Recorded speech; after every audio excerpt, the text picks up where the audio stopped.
Hello, everyone. My name is Stephanie Rodriguez. I'll be the host for today's podcast. Today, we will be discussing immersion schools and the advantages and disadvantages of bilingual education.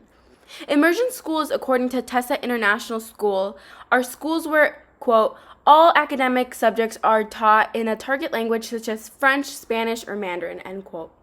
What advantages does a student benefit from when learning two languages?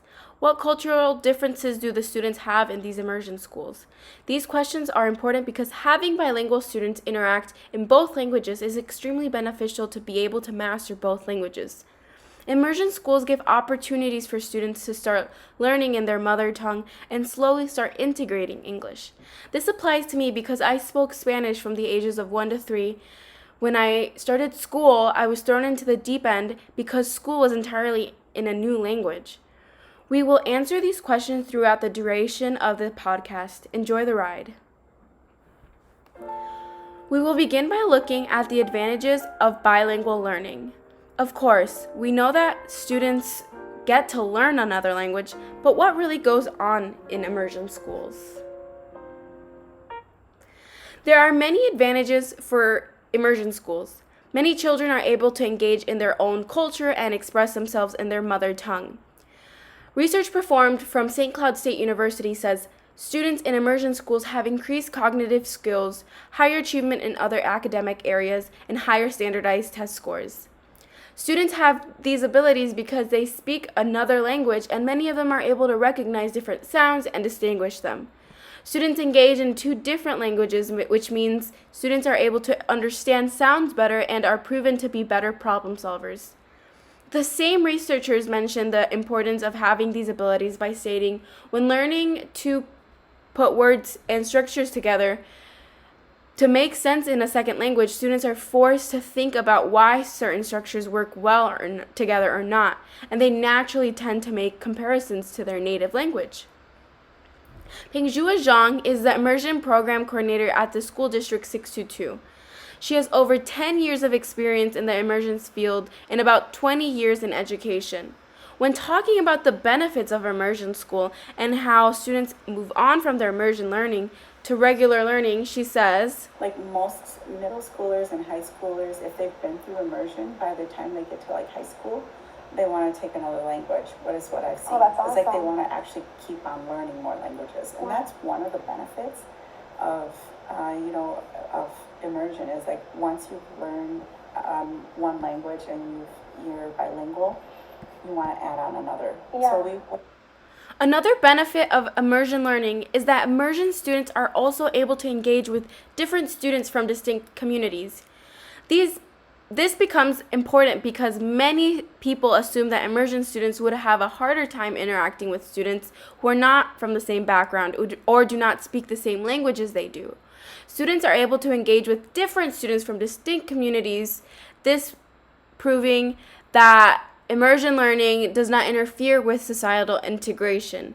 In School District 622, one of the priorities is having students from diverse backgrounds in these programs. Not only do students engage with other students from their own communities, but they also engage with students from different backgrounds, which helps learning and student engagement.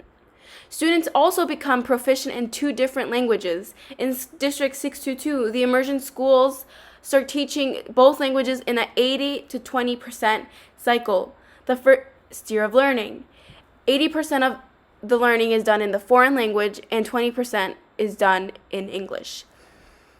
If the student's mother tongue is the foreign language, it slowly integrates English into their vocabulary, not only mastering one language, but two languages.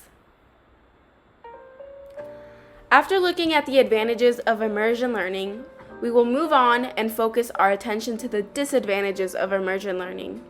To be able to make an informed decision about whether or not immersion schools benefit students, people need a full understanding of immersion learning, which is why we need to inform ourselves about the disadvantages.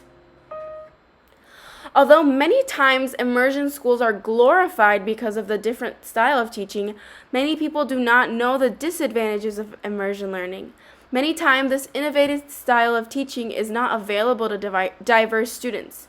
In an article about immersion schools in Minnesota and their accessibility throughout the years, Leslie Gomez observed how immersion schools lack accessibility for students of color or socioeconomically disadvantaged students. She said that immersion schools are mostly available to Caucasian students. This becomes a struggle for bilingual students because they are not able to learn or engage with people who speak their native language.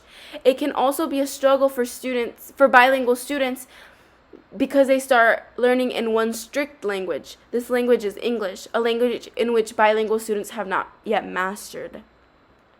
Many times, immersion programs are not available for students because bilingual and diverse families are usually in the lower to middle class. But these programs are available for middle class students, which are the Caucasian families. These families are able to financially support their children learning another language. Leslie Gomez also says that many times when programs are advertised as academically beneficial, these programs become gentrified by white communities who usually engage in opportunity hoarding, leading to fewer educational opportunities for students of color. I was once in this position. I never had an immersion school available for me. I grew up speaking Spanish. Once it was time to go to school, I could not speak or understand English. This made it harder for me to engage with other students or integrate myself into the school community. If I would have begun my learning with a mix of the language I had mastered and the language I was new to, I probably would have had a higher success rate engaging with other students. It's harder for other diverse students to engage in programs like immersion programs because these types of programs are not advertised to them. These types of programs are advertised for white families who want to introduce another language to their child rather than for the child who already speaks the language and wants to excel in both their mother tongue and English. But immersion programs like the one in District 602 advertises immersion learning to all communities. It even offers transportation to the desired school if the school is not on the bus route for the child. Not only does this provide equal opportunities to several communities, but it also goes out of its way to pick up children outside of the bus routes to get these children to their school. Many times, children are held back because of the thought that one universal way of learning or teaching exists. I can personally attest to this. In high school, I always felt that the work was extremely easy and never felt like I was learning at the level I should have. During my sophomore year, I looked into programs that I could get ahead in, which led me to find PSEO. We will now see the success rate of immersion learners post-secondary school. In a study of racially and socioeconomically integrated schools, Linda Trop and Suchi Saxena talk about the benefits students receive aside from academic benefits. They say students who attend integrated schools tend to have reduced prejudice and more friendships across racial lines, making them more capable of succeeding in a diverse society. When asked how students move on from immersion school to high school or post-secondary schools, Pengjua Zhang, the immersion program coordinator in District 602, says, There's been this long-term study, there's this longitudinal study that was done by two researchers. They're called Thomas and Collier. So in the immersion world, you'll hear about them all the time. But they tracked kind of long-term achievement of students who were in immersion programming from kindergarten all the way up to adulthood.